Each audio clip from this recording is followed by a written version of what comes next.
কই গো গিন্নি, ঘর থেকে আমার জালটা নিয়ে এসো তো। হ্যাঁ গো, এত বৃষ্টি নেমেছে, এর মধ্যে তুমি তুমি জাল নিয়ে নদীতে মাছ ধরতে যেতে পারবে? ও নিয়ে তুমি কোনো চিন্তা করো না গো। আমার অভ্যেস আছে, এই বৃষ্টির মধ্যে মাছ ধরে আমি একেবারে বাজারে বিক্রি করে তারপর বাড়ি ফিরবো। হ্যাঁ গো, এই বৃষ্টির সময় কেউ বাজারে আসবে? বলো কি গো, এই ইলিশ মাছের টানে কত মানুষ যে বাজারে আসে তা তুমি কল্পনাই করতে পারবে না। ঠিক আছে গো, মানুষকে ভালো মাছ খাওয়াতে পারলেই তার থেকে আনন্দ আর কিছু নেই। ঠিক বলেছ গিন্নি। আচ্ছা তুমি থাকো, আমি বরং নদীতে গেলাম। আচ্ছা, এসো। আরে গোপাল, তোমার এতক্ষণে আসবার সময় হলো? আরে এইদিকে যে আমার মাছ ধরা শেষ হতে চললো। হ্যাঁ, তোমার মতো কি আমি পারি কানাইদা?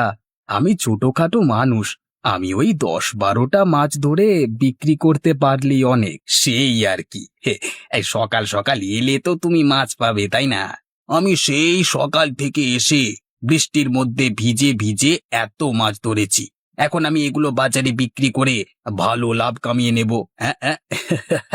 ঠিক আছে কানাইদা, তুমি চলো। হ্যাঁ, আমি কয়েকটা মাছ ধরে নিই। বেশি বৃষ্টিতে ভিজলে আবার শরীর খারাপ করে যাবে। তুমি তো জানো কানাইদা, আমার শরীর তোমার মতো অত শক্তপোক্ত না। ঠিক আছে ঠিক আছে গোপাল, হ্যাঁ তাহলে আমি এগুলাম। তুমি বরং মাছ ধরে নিয়ে এসো, কেমন? হ্যাঁ ঠিক আছে। ব্যাস, আজকে বরং এই থাক। বেশি লোভ করলে নদীমাতা খুব দুঃখ পাবেন। যাই, এবার এগুলো বাজারে বিক্রি করে যা লাভ হবে তাই নিয়ে বাড়িতে চলে যাই। নিয়ে যান নিয়ে যান, সদ্য ধরে আনা টাটকা মাছগুলো নিয়ে যান। কম দামে ভালো জিনিস খেতে হলে আমার কাছ থেকে নিয়ে যান। আসুন আসুন, দেরি করবেন না। আরে গোপাল ভাই, তুমি এইমাত্র এখানে এসে বসলে, আমার যে এইদিকে সব বিক্রি হয়ে যেতে বসলো গো। আরে কানাইদা, তোমার মতো কি এত অভিজ্ঞতা আমার আছে? আমি ছোটখাটো মানুষ, তোমার মতো ব্যবসা কি আমি শিখেছি? আমি এখানে সারাদিন বসে দেখি, যদি 2-1জন খরিদ্দার আসে তাহলে তো আমার পক্ষে খুব ভালোই হয়। হ্যাঁ ঠিক ধরেছ, তুমি এখানে বসে বসে অপেক্ষা করো, দেখো খরিদ্দার আসে কিনা। আরে গোপালদা, টাটকা মাছ কত করে দিচ্ছ গো? তুমি কতটা নেবে? ওই একটা বড় আর একটা মাঝারি দেখে ওজন করো না। দাদা, তোমার 180 টাকা হয়েছে। আরে দাদা, এত সাশ্রয়ে পেয়ে গেলাম, আমি কল্পনাও করতে পারিনি যে এত কম দামে টাটকা টাটকা মাছগুলো পেয়ে যাব। দাদা, লাভ করাটা আমার লক্ষ্য নয়, মানুষকে কম দামে ভালো জিনিস খাওয়ানোটাই আমার প্রধান লক্ষ্য। এই যে তোমার মুখে হাসি ফুটলো, এতেই আমি খুশি। বাবা, কত কিছু দেখলাম জীবনে, দেখবো এরকম লাভ না করে তুমি কতদিন তোমার সংসার চালাও। তা মাছ কত করে দিচ্ছ? মাছে প্রতি কেজি 250 টাকা করে। বলো কি গো, এত দাম মাছের? এর থেকে তো মাংস কিনে খাওয়া ভালো। হ্যাঁ, এই বৃষ্টির পানিতে ভিজে ভিজে আমাদের যে মাছ ধরে আনতে হচ্ছে সেই গভীর নদী থেকে, সেটা দেখুন, আমাদের কষ্টটা একটু বুঝুন, তাই জন্যই তো মাছের এত দাম। আচ্ছা তুমি দাঁড়াও, আমি অন্য বিক্রেতাকে একবার জিজ্ঞাসা করে দেখি। কি গো ভাই, তা তুমি মাছ কত করে বিক্রি করছো? আমার কাছে প্রতি কেজি 150 টাকা করে। বলো কি গো, 100 টাকা কম? তা মাছ ভালো হবে তো? মানে পচা টচা হবে না তো?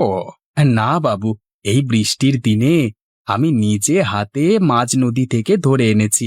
আপনি বাড়ি নিয়ে যেয়ে খেয়ে দেখুন, যদি ভালো না লাগে তাহলে আপনার টাকা আমি ফেরত দিয়ে দেব। বেশ বেশ, তাহলে আমাকে 1 কেজি দিয়ে দাও দেখি। আচ্ছা গোপাল, তোকে আমি দেখে নেব। তুই নিজেকে বিরাট মহান ভাবিস, তাই না? আজকে রাতেই তোর একটা ব্যবস্থা আমি করব, দাঁড়া। কি গো, আজকে ব্যবসা কেমন হলো তোমার? হুঁ, ব্যবসা আমার ভালোই হয়, যতক্ষণ না ওই বেটা গোপাল তার মাছ নিয়ে বাজারে বসে। আমি জানি, ওই গোপাল একটু বেশি মাতব্বরি করে, লোককে কম দামে মাছ বিক্রি করে নিজেকে মহান জাহির করতে চায়। তুমি কিছু করতে পারো না ওকে? সেটাই চিন্তা করছি, ওকে হাতে না মেরে পাতে মারবার ব্যবস্থা করতে হবে, তবেই ওই বেটা জব্দ হবে। তোমার মাথায় কি কোনো পরিকল্পনা আছে? হ্যাঁ আছে। পরিকল্পনাটা কিন্তু দারুণ কষেছো। তাহলে কবে কাজটা করবে? কাজটা আজকে রাতেই শেষ করতে হবে, রাতের অন্ধকার ছাড়া এ কাজ করা সম্ভব নয়। কিন্তু এই রাতের বেলায় বৃষ্টির মধ্যে ভিজে ভিজে তুমি যাবে? আরে বৃষ্টিতে ভিজবো কেন? মাথায় ছাতা দিয়ে যাব। আর মাত্র তো কয়েক মিনিটের কাজ। যাব, কাজটা করে আবার বাড়িতে চলে আসবো। তাহলে আর দেরি করে লাভ নেই, যত তাড়াতাড়ি কাজটা শেষ করবে ততই মঙ্গল। বেশ, তবে তুমি বসো গিন্নি, আমি তাড়াতাড়ি কাজটা শেষ করে বাড়ি চলে আসি, কেমন? হায় হায় হায়, এ আমার কি সর্বনাশ হলো! আমার ডিঙি নৌকাটা কোথায় গেল? এখন আমি কি করে মাছ ধরতে যাব? এ কি, কি হলো? তুমি এই সময় চলে এলে যে? আর বলো না গো গিন্নি, আমাদের সর্বনাশ হয়ে গেছে। আমরা এবার না খেতে পেয়ে মারা যাব গো গিন্নি। কেন, কি হলো? তোমার কি শরীর খারাপ করছে নাকি? গিন্নি, আমাদের ডিঙি নৌকাটা নদীর জলে ভেসে কোথায় যেন চলে গেছে। বলো কি গো, কিন্তু কিভাবে ঘটলো এই ঘটনা? জানি না গিন্নি, সেটাই তো বুঝতে পারছি না। কিন্তু তুমি কি কালকে ফেরবার সময় ভালো করে ডিঙি নৌকাটা বেঁধে আসোনি? হ্যাঁ, এসেছিলাম তো। আমার স্পষ্ট মনে আছে, আমি খুব ভালো করে প্রত্যেকবারের মতোই নৌকাটা বেঁধে এসেছিলাম। হুম, বুঝতে পারছি। তার মানে এটা কারো চক্রান্ত হতে পারে, যে তোমার একদমই ভালো চায় না। কিন্তু সে কে হতে পারে? তোমার কি কোনো শত্রু আছে? আমি তো মানুষকে সারা জীবন সাহায্য করে এসেছি, কম দামে মাছ বিক্রি করে। আমার শত্রু আবার কে হতে পারে বলো তো? তুমি তো মানুষকে সাহায্য করে আসো, কিন্তু তোমার এই সাহায্য অন্যান্য ব্যবসায়ীরা নিশ্চয়ই ভালো চোখে দেখে না। তারাই হয়তো এ কাজ করতে পারে।